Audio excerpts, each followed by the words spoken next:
What do you mean by actually, owning your content? What does that mean, really? Well, we've actually seen many times that over the past couple of years how I'm not going to call it infiltration or infestation of what called social media with the centralized nature of it is a lot of creators have kind of given up ownership of their own content, as it were, that the only way that they can, get any kind of interactions or eyeballs on their branded content is through these centralized social networks or media, whatever. And I just want to bring his attention because what actually happened with one particular streamer, their creator, this creator, is that I know they've been dealing with this for quite some time, and unfortunately, it happens to pretty much everybody almost at one time or another in their content creation journey. Is that dealing with the general public, especially on the likes of Twitter or Facebook or wherever, that it's kind of has evolved into a dumpster fire, not even a dumpster fire anymore. It's more of a landfill fire. It's full on inferno. Is that there is so much negative space and toxicity that goes on. Let's just pull this on from Twitter. Is that they're having to deal with people that are twisting their words and how what the message that they want to put out to the world, even after because take it back to I'm not going to name whoever this creator is because it's not my place to talk about it.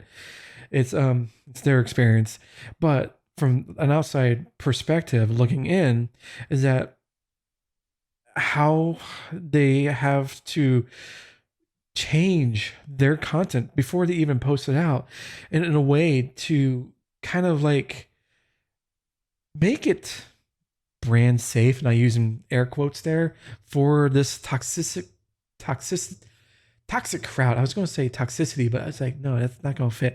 This toxic crowd, just in case that somebody might take offense or find a way to twist the words and the meanings of what they're posting. It's really uncalled for, and it's really I want to call out that these particular people that are doing this as losers because this is all you have in your life. It's come on.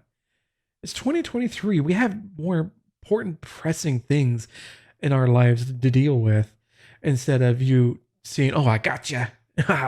Yeah, look at this. I'm making them change their ways and I'm making them run off the platform. Yeah, score one for me because I'm the main character kind of syndrome.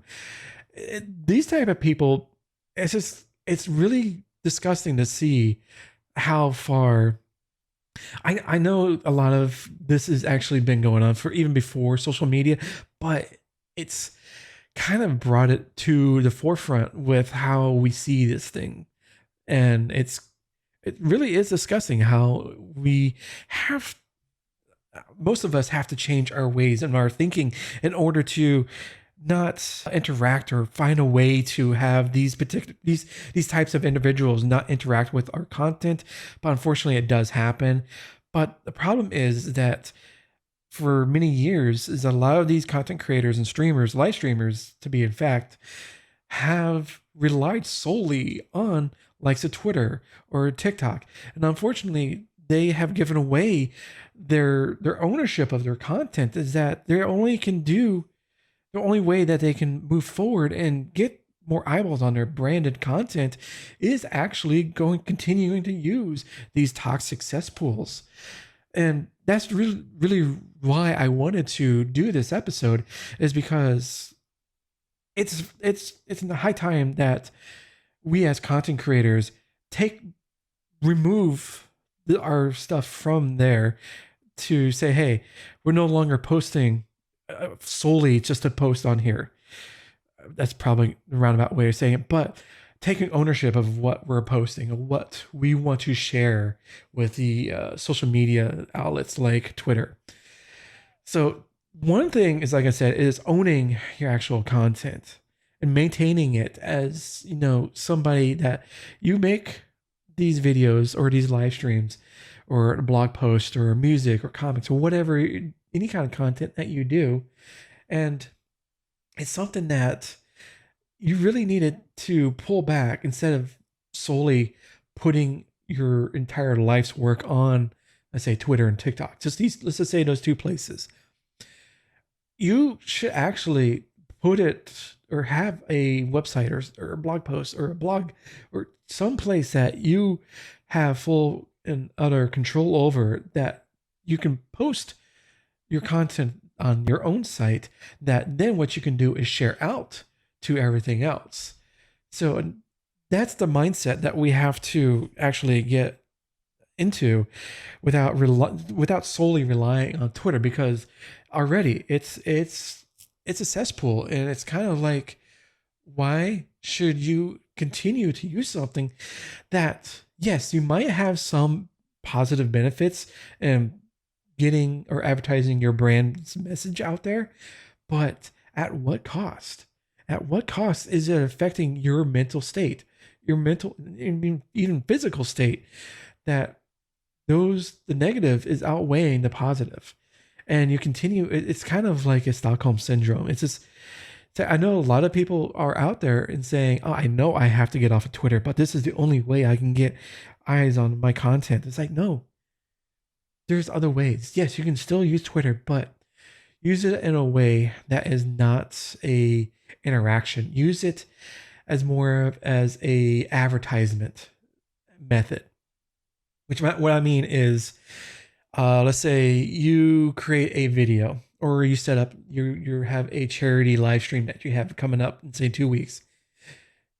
Create a an image or a post and put it on your site, and then take the link of that particular post and share it out.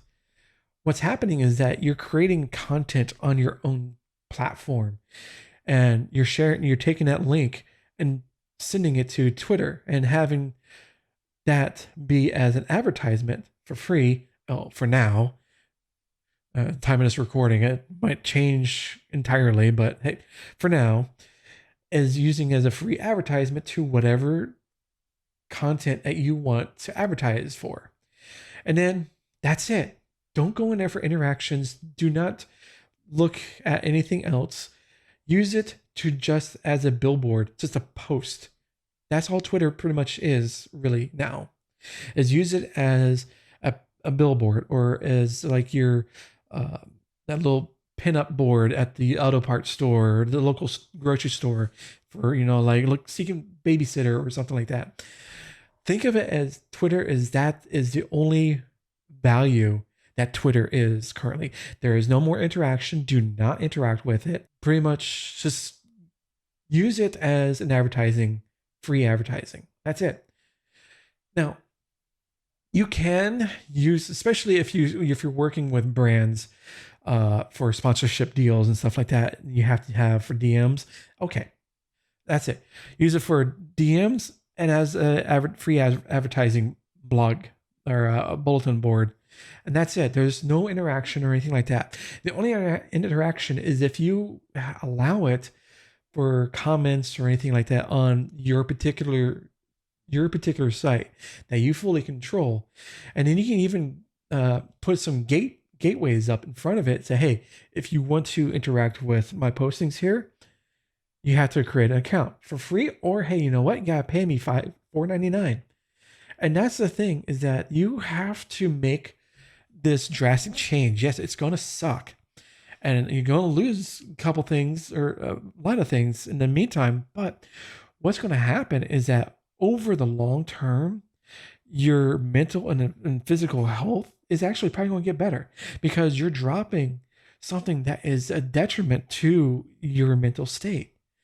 That it's no longer feasible for you to even interact with this particular toxic environment anymore.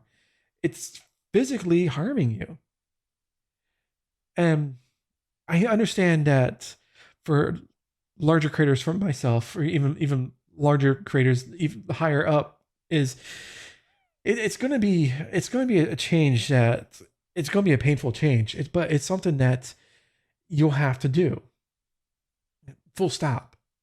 You have to take ownership of the content that you produce. What, like I said, whether it's a video, it's a live stream, it's a post, it's an image, a blog post, any kind of content that you make, you have to take control over and then share that content's link outside to the outside world. That's pretty much full stop what you have to do. And I say this to every other content creator, live streamer, do this because if you're like myself, because I come from a privilege, because I'm a straight white guy, old white guy. So I don't have really that experience where other people, marginalized creators or live streamers or people of color or anything like that. I don't have that experience. I can only see from the outside perspective. And what I see is disgusting. It's not right. And it's unfortunate that these groups and these groups of people are having to take the full brunt of what is being thrown at them constantly, day in, day out. It's disgusting.